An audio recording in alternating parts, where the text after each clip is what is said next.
तो आज हम लोग बात करेंगे इरेगुलर हार्ट बीट के बारे में, जो कुछ सेकंड के लिए होता है। बहुत सारे लोगों को कभी ना कभी एक माइनर कभी हार्ट रिदम में 1-2 सेकंड के लिए डिस्टर्बेंस महसूस होता है, या एक्टोपिक बीट या एसिडिटी की वजह से क्या ये सब हो सकता है। तो चलिए शुरू करते हैं। तो एक्टोपिक बीट या माइनर हार्ट रिदम में वेरिएशन नॉर्मल भी हो सकता है। अगर आपका हार्ट स्ट्रक्चर भी नॉर्मल है, ईसीजी नॉर्मल है, इको नॉर्मल है, आपको हार्ट की कोई दिक्कत नहीं है, तो ऐसा 1-2 सेकंड के लिए होता है, तो इससे घबराने वाली बात नहीं है। एक्टोपिक बीट के बारे में बात करें तो एक्टोपिक बीट एसिडिटी की वजह से भी या पेट की कुछ कंडीशंस की वजह से भी ट्रिगर हो सकता है। जैसे पेट में का भरा हुआ होना, ज़्यादा खा लेने के बाद किसी किसी को एक्टोपिक बीट होता है।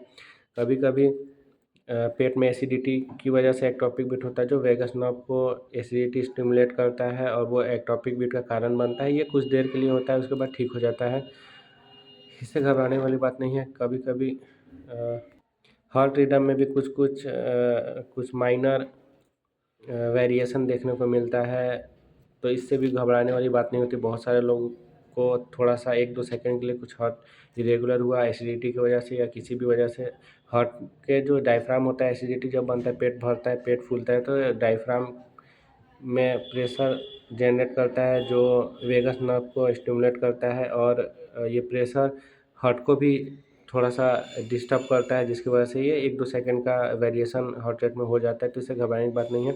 और जनरली अगर आपको कोई बीमारी नहीं है, कोई स्ट्रक्चरल हार्ट डिजीज़ या ईसीजी या इकोस अगर नॉर्मल है, कोई बीमारी नहीं है, आप हेल्थी पर्सन है, तो ये हो सकता है। हेल्थियों में ज़्यादातर होता है।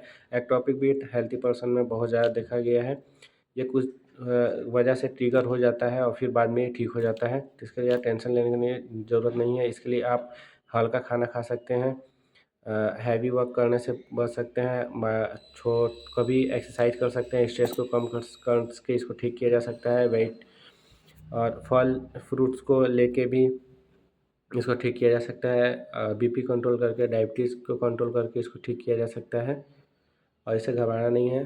नींद अच्छी से लें, पानी ज़्यादा मात्रा में पिएं, इलेक्ट्रोलाइट को बैलेंस रखें, डायबिटीज़ बीपी को कंट्रोल करें, और अगर डॉक्टर आपको कोई दवा प्रेस्क्राइब किया है उसको टाइम से लेते रहें, तो आपका ये सब दिक्कत कम रहेगा। तो आज के लिए बस इतना ही।